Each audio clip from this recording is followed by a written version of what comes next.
당연히 여기가 훨씬 더 유리하다라고 생각하시겠지만 세금적인 계산을 해본다면 유리한 게 아니다. 22억 이하는 비과세를 받을 수 있겠지만 여기는 세금 거의 안 나오는 수준 아닙니까?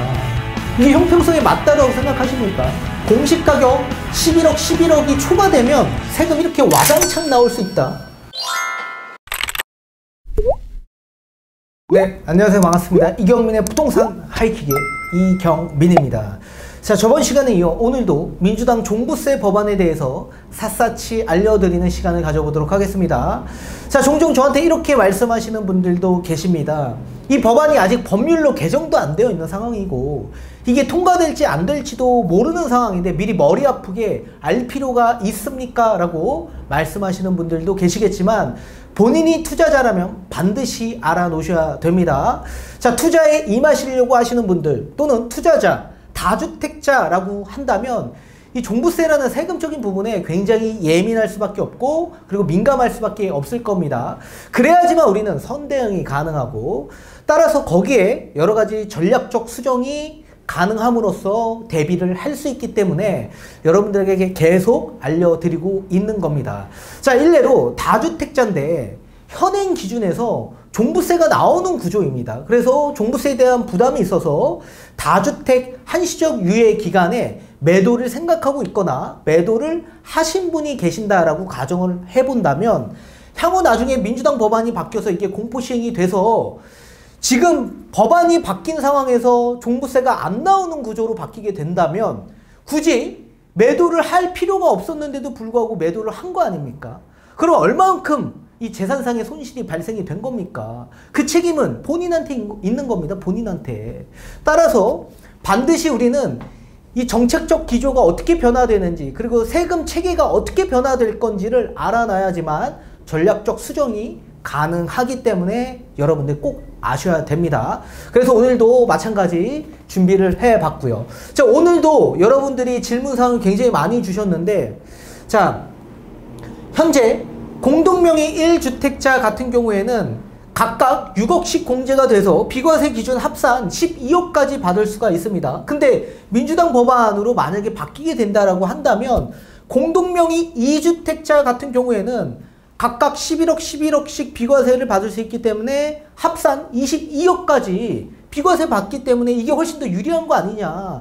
1주택자한테 굉장히 불리하다. 이렇게 말씀하시는 분들이 굉장히 많습니다. 과연 여러분들의 생각이 맞는지 뒤에 판소리를 통해서 여러분들과 함께 풀어보는 시간을 가져보도록 하겠습니다. 자, 공시가격 23억을 보유하고 있는 이 아파트를 보유하고 있는 공동명의 1주택자라고 가정을 하면서 종부세를 한번 계산을 해보도록 하겠습니다. 자, 이분들은 두 가지 요건으로 선택할 수 있는데요. 여러분들이 아시다시피 공동명의 1주택자 과세 기준과 공제 기준이 얼마씩이죠? 각각 6억씩입니다. 그래서 총 합산 12억까지는 비과세를 받아볼 수가 있겠죠. 기존에는 원래 이렇게만 받았었는데 2021년부터 1세대 1주택자가 받는 종부세 기준으로도 선택할 수가 있습니다. 자, 1세대 1주택자 과세 기준점 11억입니다. 그리고 공제도 똑같이 11억이죠. 자, 이것만 본다면 누가 더 유리하죠? 당연히 공동명의 1주택이 훨씬 더 유리할 수 있죠. 합산 12억까지는 비과세를 받을 수 있기 때문에 더 유리하죠.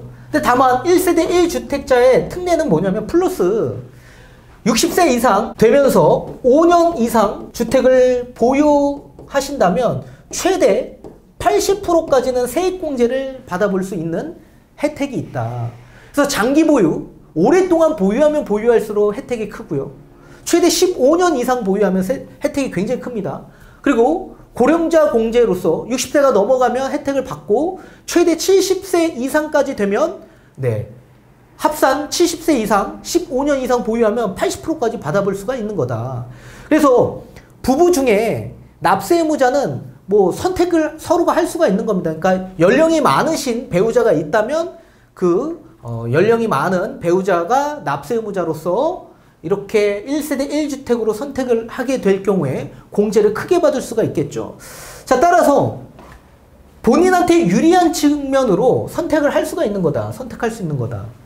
그렇다면 만약에 연령이 적거나 보유한 기간이 작다면 당연히 공동명의 1주택 종부세 계산을 하셔야 되겠고, 만약에 연령이 좀 많거나 아니면 주택 보유 연수가 좀 길다라고 한다면 당연히 1세대 1주택의 종부세 기준으로 따져보셔야 될 겁니다. 자, 그럼 한번 따져볼까요? 자, 우선 공동명의 1주택 기준에서 종부세를 좀 계산을 해보도록 하겠습니다. 이 재산세 중복부는 포함하지 않는다라는 점 알고 계시면 좋을 것 같고, 자, 공시가격이 23억 하는 아파트를 소유하고 있는 분이시라고 합니다. 공동명의. 지분은 각각 50%씩 해서 11억 5천씩 계산이 되는 상황이고, 공제가 각각 6억씩 받는 거죠. 과세표준은 5억 5천, 6억 이하 세율이니까 0.8%, 농특세까지 포함하게 된다면 약 각각 456만원씩 발생이 된다. 자, 그러면 각 456만원씩 발생이 되기 때문에 그럼 종부세 합계는 얼마가 나옵니까?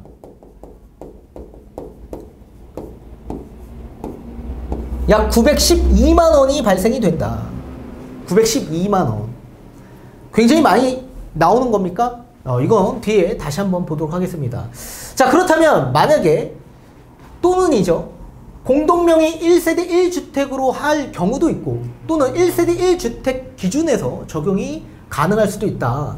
자, 그렇다면 만약에 70세가 넘어가고 15년 이상 보유를 하신 분이시라고 가정을 하면서 계산을 또 해보도록 하겠습니다. 자, 똑같이 23억 하는 공시가격에 1세대 1주택 기준에서 종부세를 계산을 해본다면 공제가 현행 기준 11억이죠. 그럼 과세표준은 12억이 되는 겁니다. 자, 여기에 세율은 1.2%.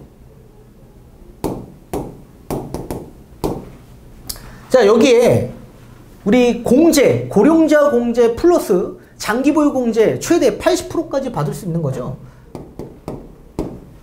자, 그러면 세액이 228만원이 나옵니다.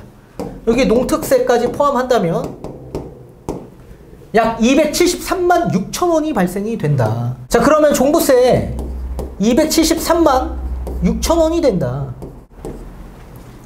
누가 더 유리합니까? 당연히 이게 훨씬 더 유리하죠. 그러면 당연히 연세가 많거나 또는 보유 연도가 연식이 더 많이 오랫동안 보유를 하신 분이라고 한다면 당연히 1세대 1주택 기준에서 선택을 하실 수 있겠죠. 자, 이에 반해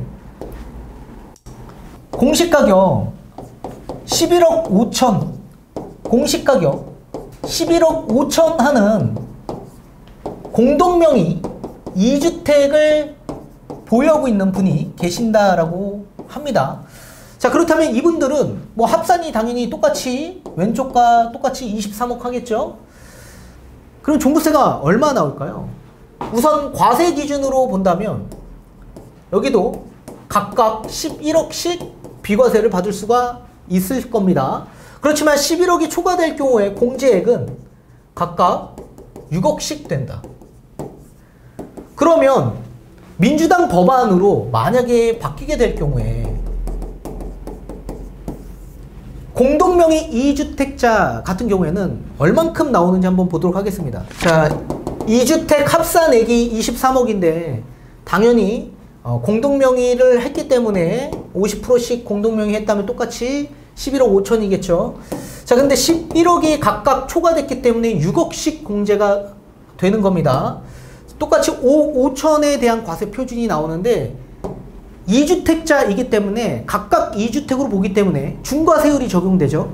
그래서 앞전에는 0.8%의 기본세율이 적용된 반면에 이번에는 1.6%의 세율이 중과세율이 적용이 된다.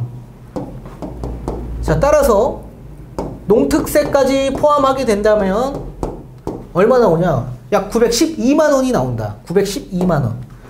그러면 각각 912만원이 발생되는 거 아닙니까? 그 종부세 합계 얼마가 나오는 겁니까? 1824만원이 발생된다. 누가 더 유리한 겁니까? 이게 훨씬 더 유리한 거 아닙니까, 이게? 여러분들이 생각할 때는 지금 민주당이 법안 발의한 이 상황이 훨씬 더 유리하다라고 얘기하시지 않았습니까? 아니에요. 이게 훨씬 더 유리하다고. 만약에 과세 기준 각각 11억, 11억씩 해서 합산 22억이 비과세를 받는 기준점이라고 하더라도 1억만 높아진다고 한다면 세금 이렇게 낸다고요. 세금 이렇게 낸다고. 자, 22억 이하라고 한다라고 하더라도 사실 1세대 1주택 기준에서 종부세를 계산하게 된다면 종부세가 거의 안 나오는 수준입니다. 공시가격 23억이라고 한다면 만약에 이거 시세로 판단한다라고 한다면 33억입니다. 거의 강남의 30평대 신축 아파트 금액 아닙니까? 그런 똘똘한 아파트를 보유하고 계신 분이 이거밖에 안 낸다고요. 그런데 공시가격 11억, 11억 두 채를 보유하고 계신 분이라고 한다면 시세가 얼마입니까? 15억. 15억. 이 두 채 갖고 계신 분이에요. 시세 15억이면 저기 노원 도봉 강북의 30평대 신축 아파트 금액입니다. 그거 두 채 가지고 계신 분과 강남의 똘똘한 아파트 한 채 가지고 계신 분이 어떻게 동일하게 적용을 해야 되냐고요. 세금적인 부분에서. 따라서 지금 민주당 법안이 추진되고 있는 이유가 뭡니까? 조세 형평성의 재고를 끌어올리기 위해서 똘똘한 한 채보다 이렇게 저가 2주택자를 좀 더 형평성에 맞게끔 제고하기 위해서 이 법안 발의를 한 상황입니다. 여러분들이 표면적으로만 봤을 때 이 과세 기준 6억 6억 총 12억만 비과세를 받는 거고 여기는 22억 합산 비과세를 받는 거기 때문에 당연히 여기가 훨씬 더 유리하다라고 생각하시겠지만 세금적인 계산을 해본다면 유리한 게 아니다라고. 22억 이하는 비과세를 받을 수 있겠지만 여기는 세금 거의 안 나오는 수준 아닙니까? 그것도 가장 똘똘한 강남에 있는 아파트를 한 채 보유하고 있는 분인데 이게 형평성에 맞다라고 생각하십니까? 그죠?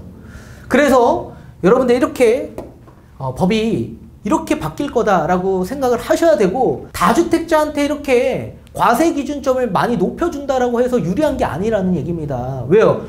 지금 시가 시세가 엄청나게 많이 높아진 거 아닙니까? 아파트 가격 엄청 높아지지 않았습니까?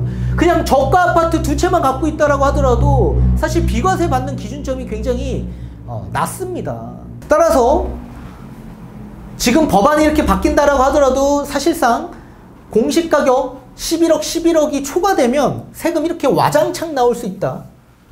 여러분들 조심하셔야 되고 반드시 우리는 투자자의 입장에서 선대응하시면서 여러 가지 전략 수정을 여러분들의 입장을 대입해 가면서 한번 판단을 하면서 접근할 필요가 있기 때문에 오늘 이 강의를 준비한 겁니다. 반드시 알아두십시오.